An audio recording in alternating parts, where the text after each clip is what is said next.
Right, so another discount. A shop soiled box, reducing this to £2 from £2.25. Is that 25? Yeah, £2.20. So a whole 25p off for a shop damaged or shop soiled box. Again from Gamley's. This would have been purchased from the local town. And the shop soiling, there we go. Yeah, obviously they'd used a bit of double-sided tape maybe to put it up as part of a... Sorry. I lifted it up and it's like, yeah, now you can't see it. And it's a self-promoting box fan there. We then have... This says it's a Callard and Bowser closed van. I can't see anything on it, so we're going to open it up because I don't really remember. I'm wondering, I've got a feeling, because I can see some white here. I've got a feeling if I very carefully was to scrape this off, yeah, look, there's something under that.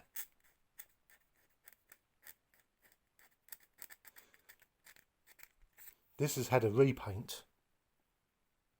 I've repainted this in what? Great Western dark grey. I must have decided I was going to do a Great Western layout and then was trying to convert stuff. So that's a shame. I'll have to see if I can get that paint off. Then we get these two. No, we'll do those two later. Even cheaper. A 15-foot tank wagon, Esso, in very rough condition and missing. There was a little metal frame that came from the centre across round. You see there's a little stanchion thing on that end that the metal frame went to and came back. So I'm assuming there should have been a matching one on this end, but it's broken off. But from GMR, so again from Airfix. And £1.70, another one that was purchased from Germans. And this would have, wow, looking at the price, this would have been, they must have been having a clear out. They must have been trying to, so this could not have been, so this must have been purchased after Airfix left the model rail world. And quite possibly the shop was trying to just clear out its stock as well, maybe looking to get out. But yeah, that's £1.70 instead of £7.15. So quite an expense. That's quite a big jump if you consider that. See, I'm not sure about that. It definitely says £7.15. I don't see how that could be justified. Because that Ford 040 Loco was only £8.50. I don't think the price could have jumped that much that quickly at the time.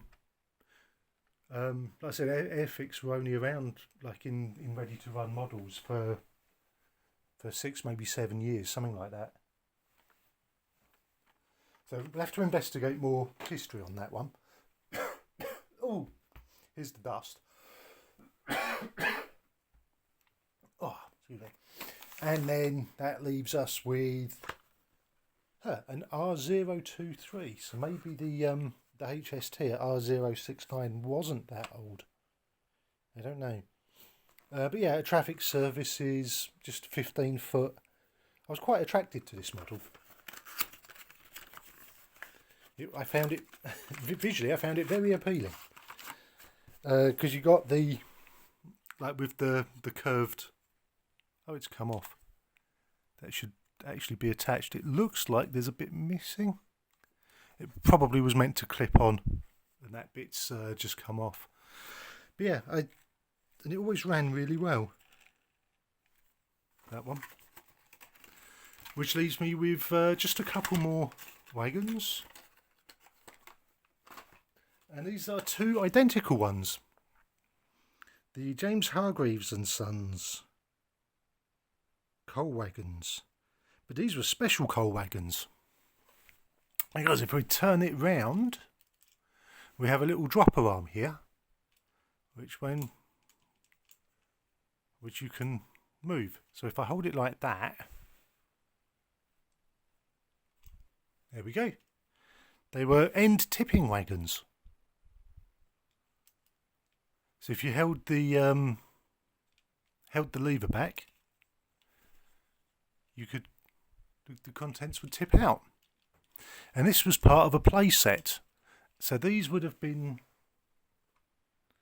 a fairly early acquisition for me, because they went with, I don't remember receiving this as a gift, but I know obviously I had to have done. We'll just get the box. I'm not gonna get all the bits out, but it explains why this one doesn't have a box, because it was included as part of the set. It was a little Hornby play set, and I got this before the second layout. I remember this being attached, or particularly the reason why the first layout was mounted on the piece of chipboard, because it meant that so you had the motorised tipper, and then when you ran the wagon in, there was a little bar in there that held that back, and then as it lifted up, it would empty out into the hopper, which you could either have straight on, or the way I had it set up, it was at right angles, because it meant that you could take your oval of track, come off at one end, run the siding along up the ramps to that, and then have that at 90 degrees to come back and tip into the second wagon.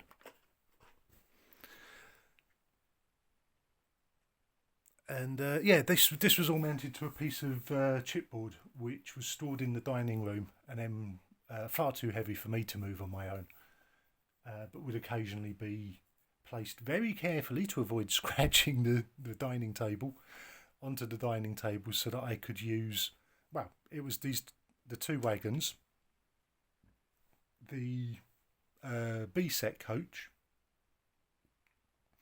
the four vans, the brake van, and the large prairie. That was my first permanently stuck down layout. So quite an important piece of railway for me, that one was. And then we've got, oh, I said we were done with the rolling stock. I completely forgot. I mentioned a crane set earlier.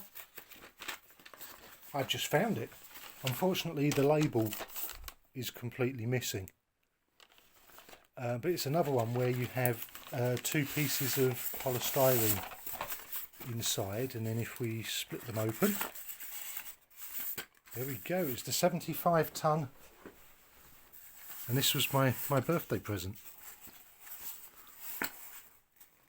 And it was it was something to do with the chain. It just stopped. It wouldn't work. So you have, oh, hang on. I need to tip bits out. Stuff's stuck. Come on, let's get it all out. There it was. Right, so let's explain what we've got here. First of all, we have the chimney. That's supposed to sit on a lug. You can probably just about see the hole in the chimney there. It was in transit.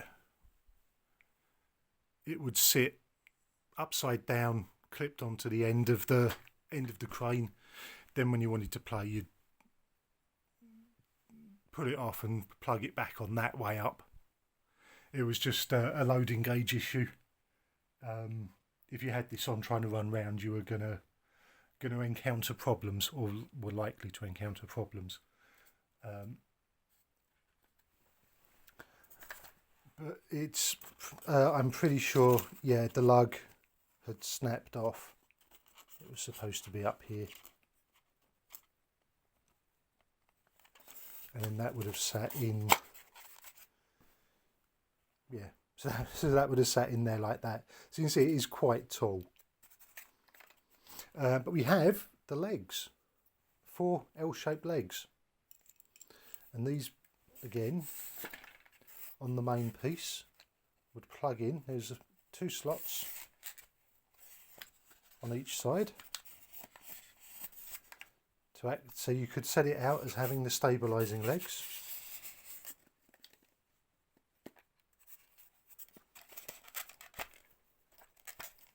And then those 4 legs would be carried around in, I don't know what the official name is for this, but basically that sits in front and is what the jib rests on. You would pop, a bit like mini Tetris. You could pop them in just in there,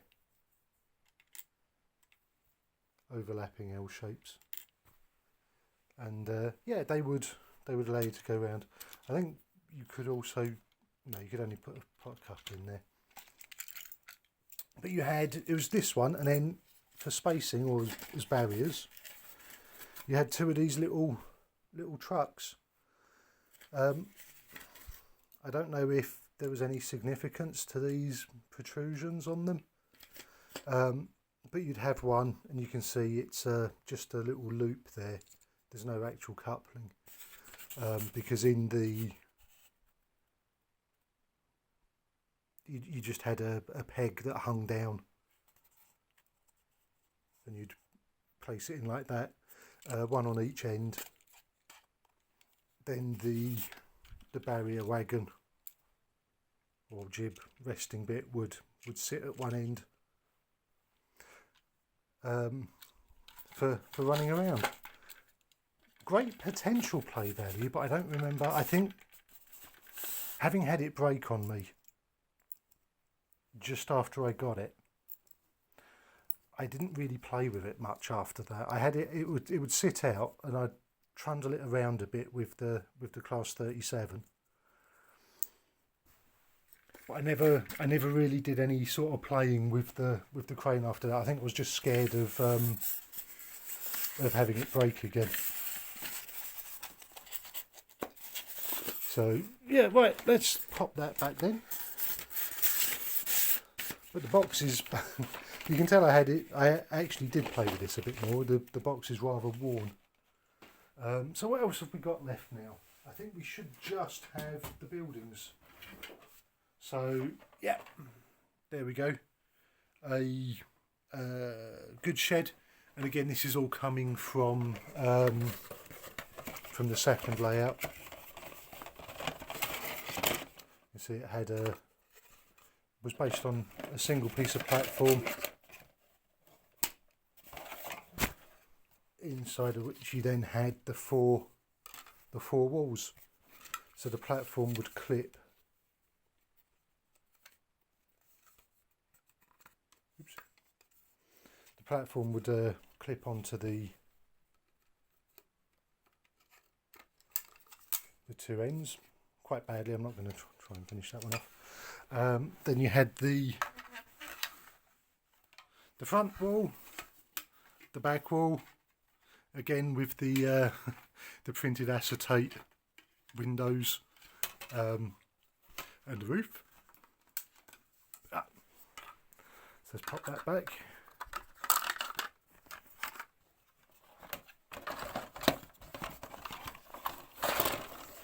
Sorry, still bashing the camera around.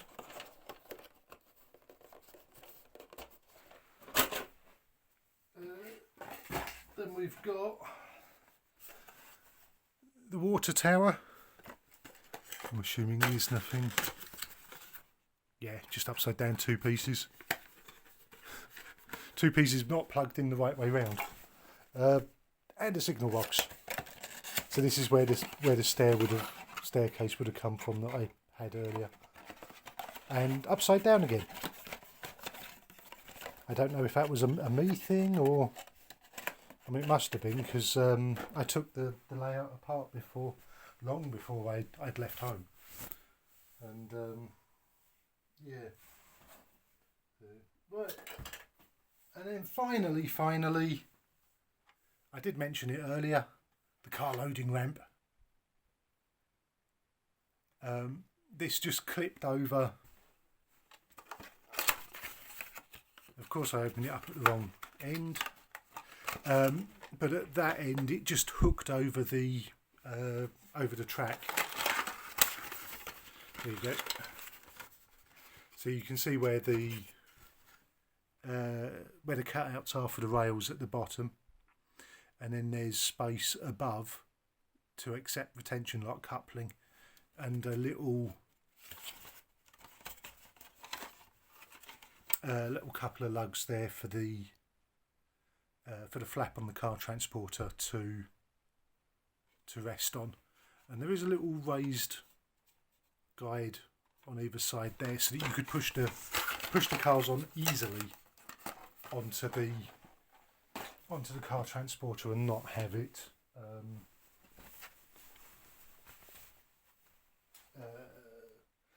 and not have them be off centre or anything. So right, and that's my entire collection of model railway bits from when I was a kid.